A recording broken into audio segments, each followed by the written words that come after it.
What's going on, guys? It's Greg here, aka New York Prepper.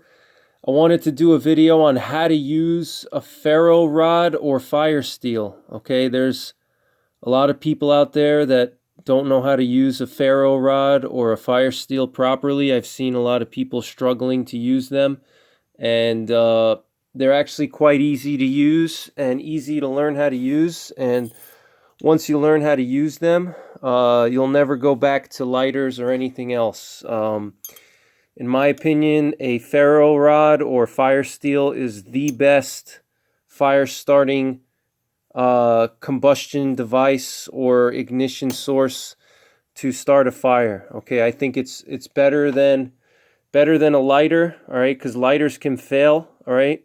This is not a very heavy duty material that a lighter has. It can break if you drop it or something falls on it. It can freeze. There's just a lot of things with lighters that are no good. And so ferrocerium rods are the most dependable way to start a fire because it gives you a guaranteed spark, okay? And it's a big spark too, especially a large fire steel like this one. This is a bayite 6-inch by 1/2-inch fire steel.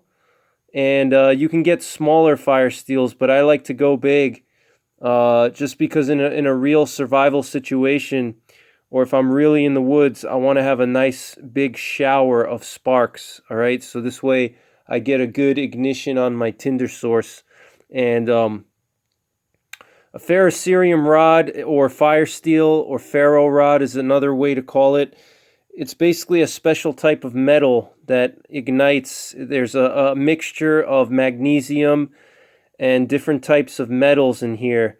And when there's friction, it has to be steel. When you rub steel against it, it causes a spark. When you scrape, what you're doing is you're scraping some of the material off of the rod, and that's igniting once it hits the air, once it gets scraped off.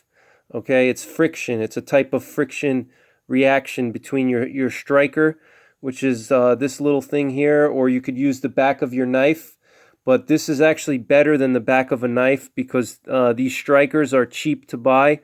They won't damage your knife, and it's much safer to use. It's easier to use. It's smaller. It's lighter. And I just have it tied together with my paracord here. Okay, so what I want to do is I want to show you how to use a ferro rod properly. Okay, like I said, I've seen a lot of people struggling with how to use them, and it's really straightforward. Okay, and if you want to buy yourself a good ferro rod, you can buy this one on Amazon. These go for like $12 each. This is a bayite 6-inch by 1/2-inch thick ferro rod. Okay, basically what I'm going to do with this now is I'm going to show you how to start a fire, okay, with this rod. And so the first thing, like I said, when you scrape it, you're causing friction. And when you scrape it, you see on the ground here, there's these little embers that come off. All right, so look at the ground. You see those embers that roll on the ground? Those embers are over 1,000 degrees, and that's what actually causes you to ignite the tinder source or start your fire. Okay, so here I have a cotton ball that I'm going to sacrifice for you guys. So that's my tinder source. Okay, so once one of these embers hits that cotton, it's going to catch it on fire. Now, what's critical about starting a fire with a ferro rod is you want to make sure your tinder is dry. Okay, you need to have tinder that's dry. This is super dry. This hasn't been wet or anything. I've kept this in a waterproof capsule. This is part of my fire kit. I keep it dry. And another thing too is your tinder has to obviously be dry. It also has to be fine. All right, an ember from this fire steel, it's not going to be able to ignite, a piece of wood like this fat wood. Okay, if I take my fire steel and I start striking the fat wood, it's not going to ignite. Okay, because it's just not the ember is not hot enough, okay? So you need to have, you could see the ember glowing there, okay? So you need to have something fine enough that's gonna be able to burn based on the embers from the fire steel, okay? So you need something like cotton or one of these Tinder Quicks. I did a review on these a couple of days ago. Also wet fire tinder, all right? This is like some type of a chemical cube, and it burns for a couple of minutes. You got to scrape a little bit off of the cube, and that will provide some tinder. Another thing too I just did a video on is fat wood. You can scrape some shavings off of the fat wood and very fine sawdust by holding your knife at a 90-degree angle and shaving off very fine dust off of your fat wood, all right? And you hold your knife at a 90-degree angle, all right? You need something fine. You need a fine and dry tinder. That's absolutely essential if you're going to start a fire with one of these, okay? You can also use hand sanitizer or an alcohol.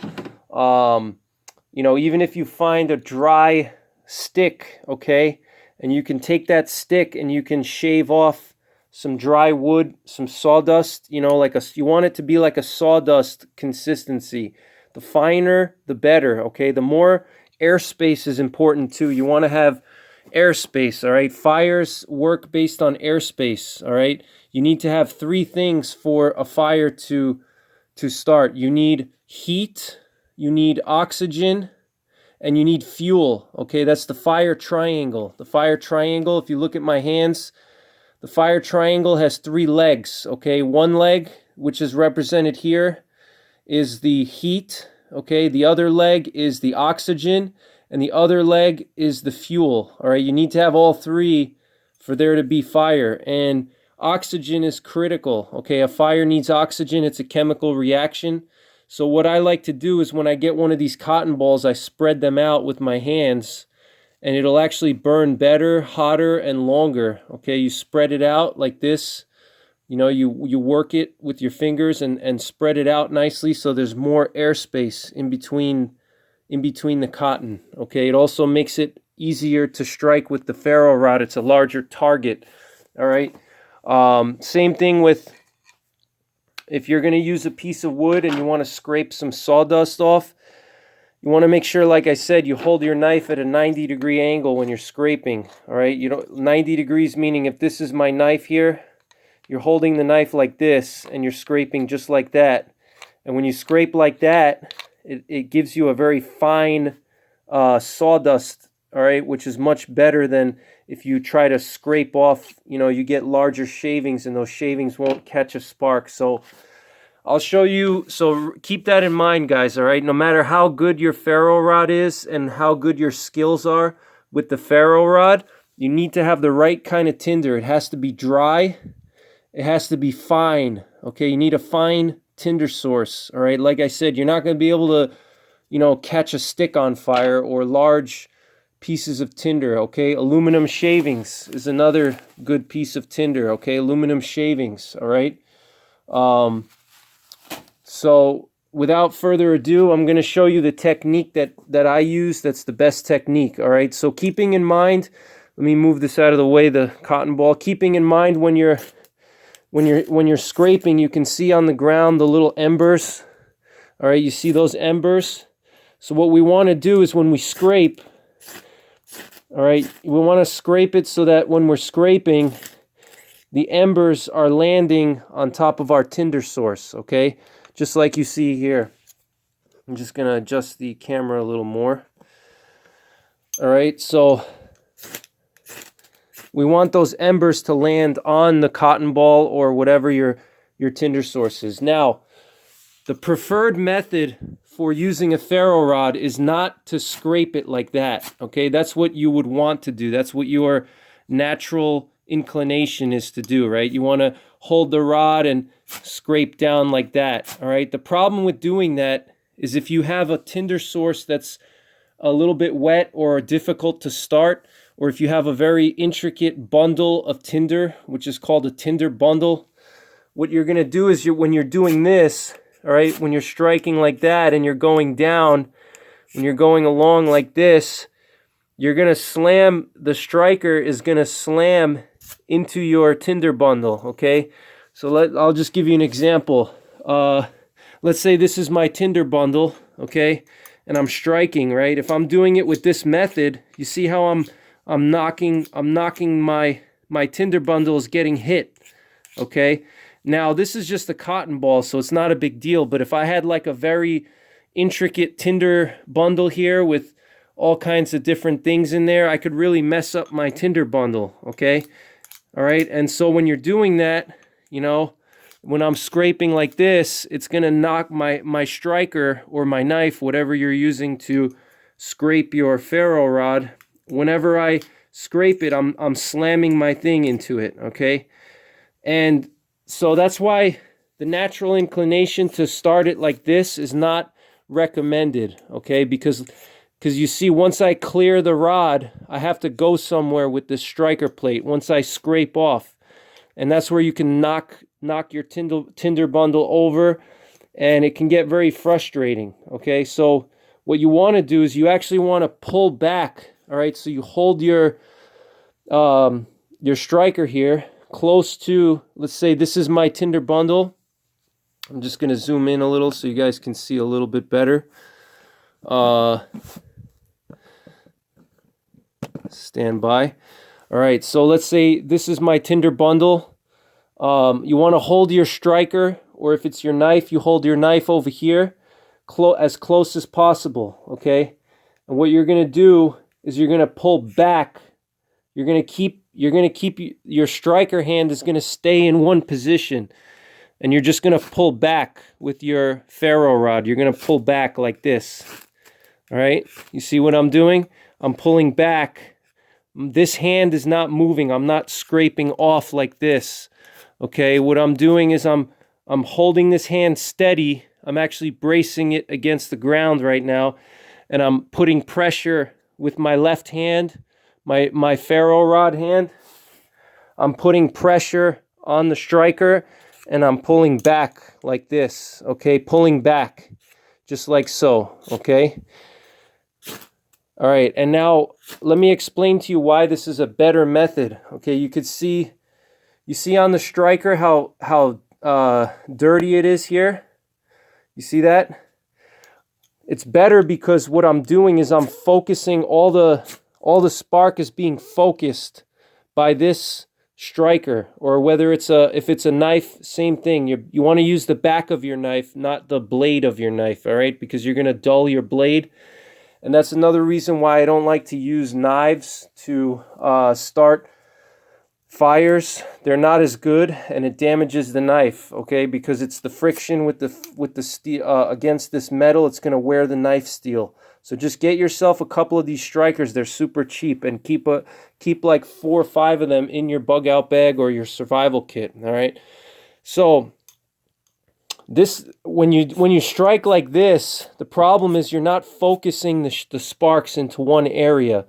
So if you have your tinder bundle like over here, and I'm striking from here, and I'm striking down like this, as you see, I'm knocking into it. Like I mentioned, you're knocking into it. But also, you're not focusing the sparks. So the sparks are going everywhere. You see that?